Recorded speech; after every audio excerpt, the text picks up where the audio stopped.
Para hadirin wal hadirat, jamaah masjid yang sama-sama dimuliakan dan dirahmati Allah Subhanahu wa ta'ala.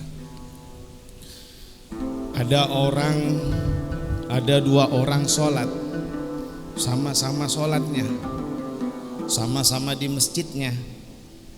Namun yang satu dipuji oleh Allah, yang satu dicela oleh Allah Subhanahu wa ta'ala.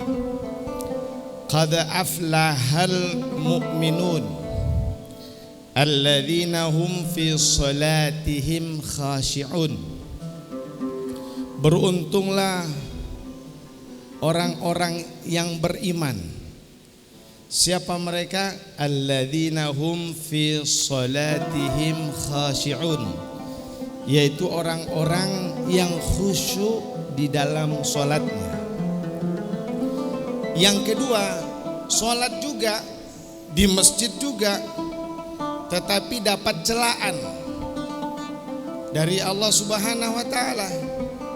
Fawailul lil musallin alladzina hum an salatihim sahun.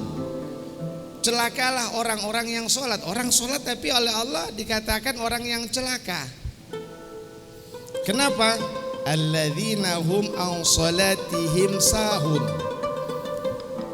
Orang yang sholat namun lalai dalam sholatnya, sehingga sholat zuhur nanti ini dan sholat-sholat yang lainnya yang kita kerjakan sehari-hari, bukan gerakannya yang diinginkan, bukan hanya bacaannya, tetapi dalam sholat itu sendiri pada intinya yang diinginkan adalah sifat kekhusyuan.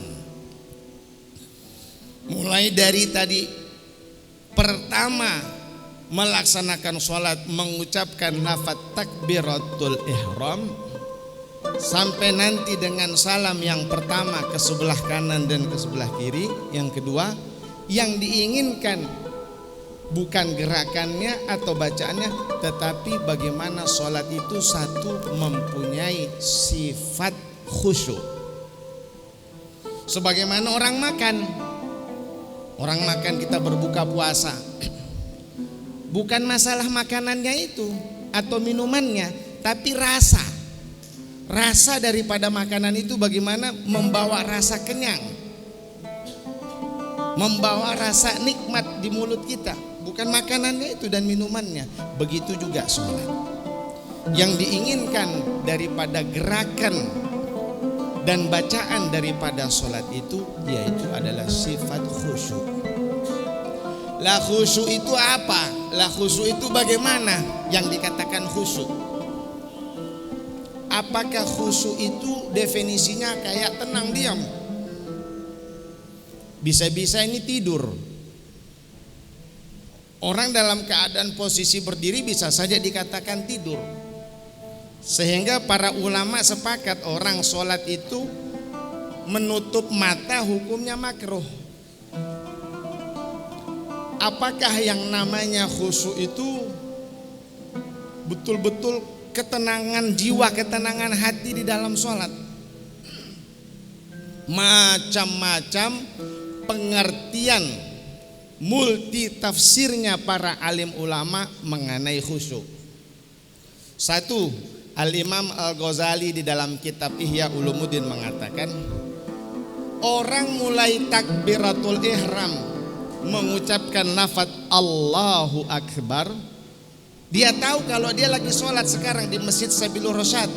Saya ini lagi ada di masjid, lagi sholat.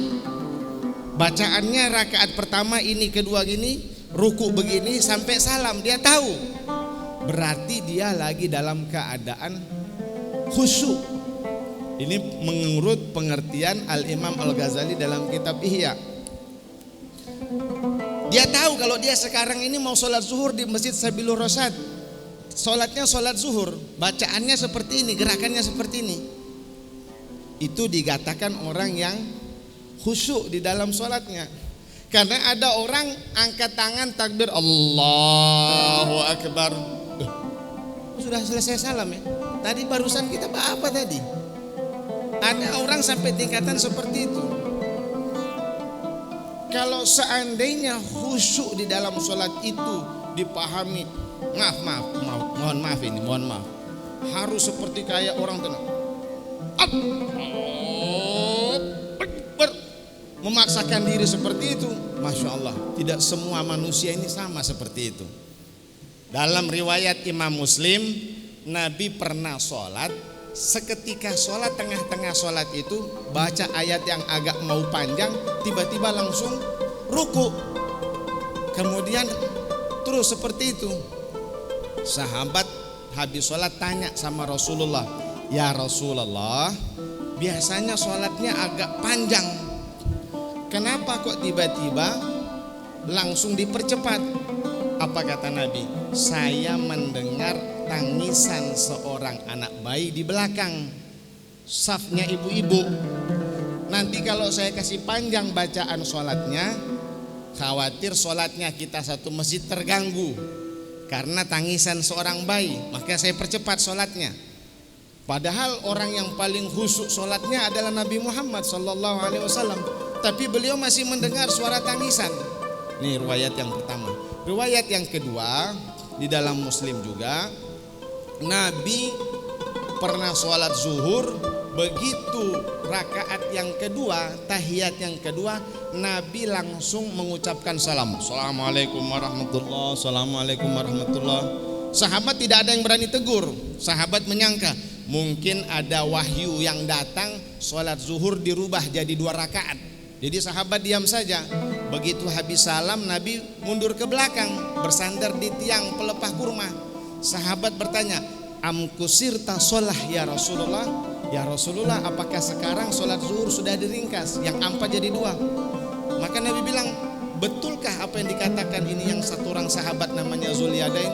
Maka satu masjid serempak, iya ya Rasulullah, engkau sholat tadi yang zuhur aslinya 4 cuma jadi 2. Maka Nabi langsung maju ke depan, kemudian Nabi tambah 2 rakaat. Sebelum salam Nabi sujud sahwi.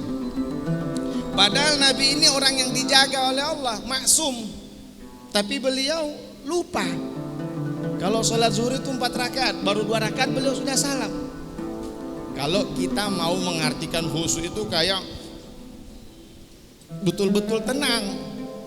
Nah, dari kisah-kisah kehidupan Nabi yang 1 tahun, kurang lebih tidak sampai 1 tahun ketika di Mekah, dan 10 tahun di Madinah ketika turunnya ayat perintah sholat, macam-macam praktek. Sehingga karena macam-macam prakteknya sholat, sehingga definisi daripada khusyuk di dalam sholat itu macam-macam. Memang secara tekstual yang namanya khusyuk itu artinya orang yang tenang, tapi tidak semua yang namanya tenang itu harus betul-betul diam, betul-betul. Kagak, ini orang bukan sholat, orang tidur. Atau bisa dikatakan ini orang lagi melamun. Sehingga tidak bisa mau harus dipaksakan betul-betul bagaimana itu kayak berdiam. Ada yang khusus seperti itu. Sayyidina Ali karamallahu wajhah, ketika pada waktu perang kaki beliau kena daripada anak panah, ditarik anak panahnya, teriak karena sakitnya. Kata Sayyidina Ali, Mil, tunggu dulu, saya mau sholat. Allahu Akbar. Begitu salam, assalamualaikum warahmatullahi. Sudah dicabut, sudah. Baru rakaat pertama tadi anak panahnya sudah kita cabut, nggak dirasa sakitnya. Itu betul-betul khusyuk. Ada lagi sahabat ketika sholat, Allahu Akbar, datang burung hinggap di kepalanya sahabat, sampai lama betul burung juga nggak terbang-terbang. Nah, kalau kita jangankan burung, lalat saja terbang. Nah, jadi macam-macam yang namanya khusyuk. Sehingga Al-Imam Ghazali standarisasinya orang dikatakan khusyuk dalam sholat, minimal nanti ini dia tahu dari mulai takbir Allahu Akbar, saya ini lagi sholat, saya ini sekarang lagi melaksanakan ibadah sholat zuhur di Masjid Sabilur Rasyad. Begitu salam, assalamualaikum warahmatullahi, assalamualaikum warahmatullahi, sadar dia kalau dia ini memang lagi sholat zuhur sama-sama dengan jamaah semua di Masjidil Rasyad. Sehingga orang seperti ini dikatakan orang juga yang melaksanakan khusyuk di dalam sholat. Itulah yang diinginkan, bagaimana sholat kita ini punya kualitas. Nah, salah satu cara untuk bagaimana sholat kita khusyuk dan kualitas ini, mari bacaan-bacaan di dalam sholat ini betul-betul sesuai makharijul huruf, terutama di dalam pengucapan lafaz takbiratul ihram. Para ulama semua sepakat mengucapkan sholat berbahasa Arab dengan takbiratul ihram. Allah Maha Besar, atau Subhanallah, atau Alhamdulillah. Sepakat semua Allahu Akbar. Cuman kita khususnya lidah kita ini banyak yang masih salah. Lafadznya Allah kita orang tambah-tambah aula. Jadi seakan-akan ada waw di situ. Aula. Nah, kalau begitu bacaannya kita keliru, salah sholat kita, bisa-bisa sholat kita tidak diterima oleh Allah. Para hadirin, maka di bulan suci Ramadan ini kita istiqomah di dalam sholat. Mari perbaiki sholat kita semua insyaallah. Hadanallahu wa iyyakum wallahul musta'an. Wassalamualaikum warahmatullahi wabarakatuh.